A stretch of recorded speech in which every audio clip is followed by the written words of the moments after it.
Thank you, Mr. Secretary, Mr. President. Michael Crowley with the New York Times. Mr. Secretary, there's some confusion today about American diplomacy with Panama over the canal, as you must be aware.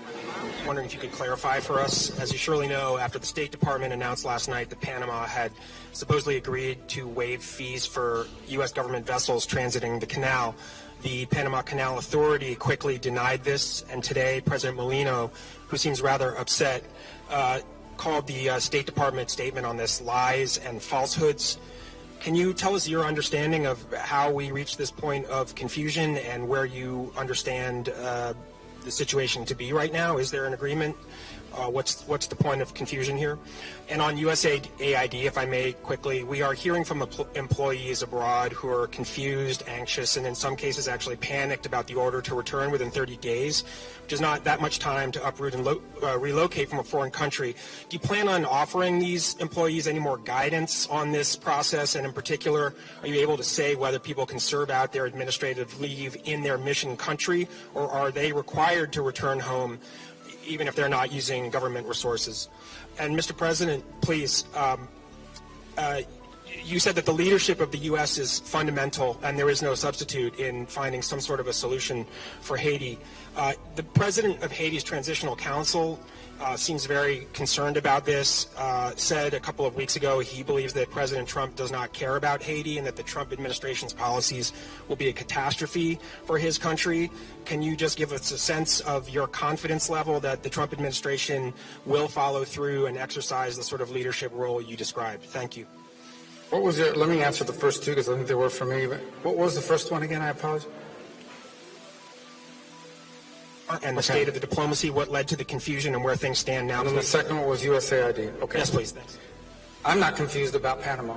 We had conversations. I felt there were strong first steps. We have expectations we made clear in those conversations. I respect very much that Panama has a process.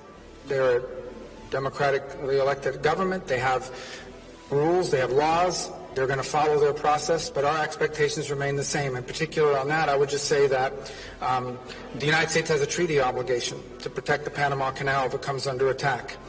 That treaty obligation would have to be enforced by the armed forces of the United States, particularly the U.S. Navy. I find it absurd that we would have to pay fees to transit a zone that we are obligated to protect in a time of conflict.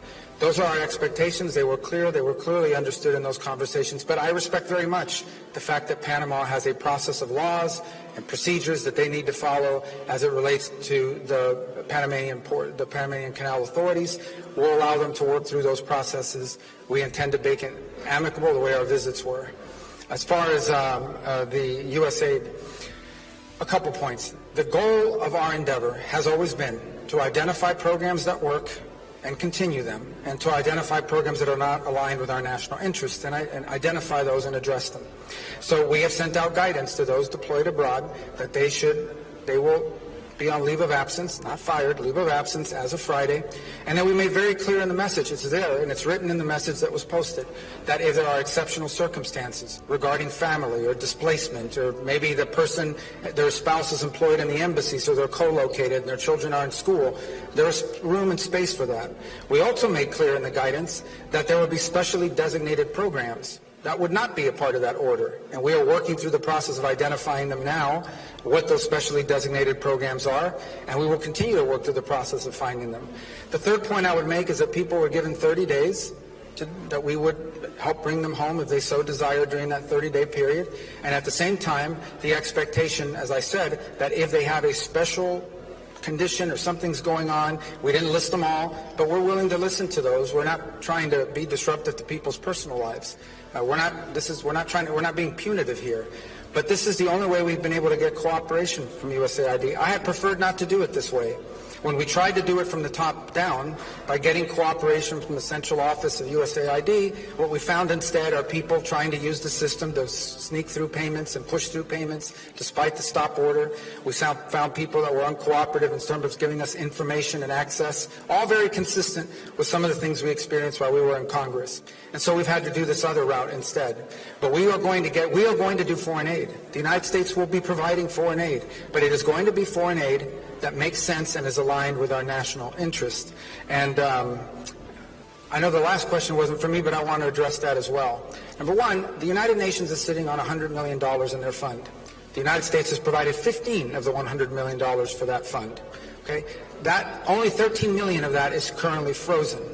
That means they still have $85 million plus the 1-point-something million they spent that we already have in there available for the mission. That's clear. And that's not an impediment to the mission continuing. Beyond the UN fund, I've issued a waiver providing for the use of, I think it's close to $40 million of additional support. And those contracts are out there and they're working now. They're providing logistical support both to the mission and to the Haitian National Police. Those are facts. So I could just say that's a pretty strong commitment, and it's certainly a lot stronger commitment than some of the other rich countries around the world who aren't doing nearly as much. By the way, it's a credit to Kenya, who's come halfway around the world and are willing to stand up and do something about it, when countries in our own hemisphere, they're not willing to do anything about it. And I don't want to go through and list all of them and start some diplomatic fight my 2.5 weeks into my term here, but I'm just telling you there's some rich countries out there and they're not doing nearly enough about it, and they could be doing more. So I encourage them to do more.